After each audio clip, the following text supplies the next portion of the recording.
Bienvenue dans ce petit tuto pour pouvoir utiliser Moodle facilement. Pour ouvrir un cours, et donc un chapitre, va dans le menu déroulant à gauche. En cliquant sur les trois traits horizontaux, le menu peut disparaître ou réapparaître. Ensuite, tu vas dans Mes cours, tout en bas, et tu cliques sur le chapitre voulu. Une fois que tu as sélectionné ton cours, l'ensemble des activités apparaît. Tu peux donc voir tout ce qu'il y a à faire. Ce qui est terminé est coché dans les petites cases tout à droite. Cela me permettra de voir ce que tu as terminé, de te corriger, puis de te valider. Il te suffit ensuite de cliquer sur l'activité de ton choix, en général dans l'ordre, du haut vers le bas. Il existe différents types d'activités dans Moodle. Voici celle que j'utiliserai le plus. Je reviendrai en détail sur l'activité devoir. Les fichiers PDF peuvent être regardés en ligne ou être téléchargés et imprimés selon le besoin.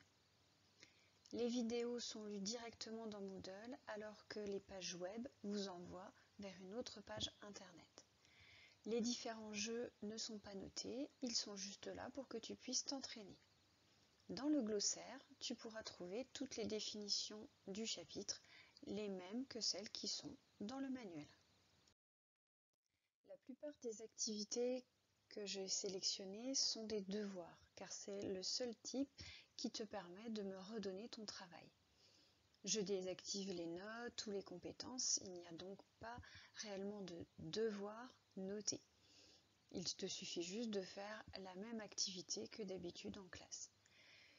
Tu peux vérifier si tu as déjà fait l'activité en vérifiant dans Statut des travaux remis. S'il n'y a rien, tu cliques alors sur Ajouter un travail. Après avoir cliqué sur Ajouter un travail, tu as plusieurs possibilités. Tout d'abord, déposer un fichier, une photo de ton cahier par exemple, ou un PDF. Tu peux écrire directement dans le traitement de texte intégré.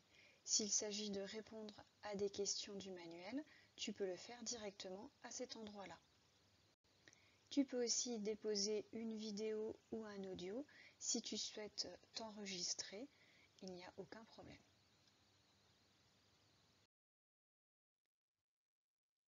Tu peux maintenant essayer de faire ton chapitre dans Moodle. Je suis sûre que tu peux le faire.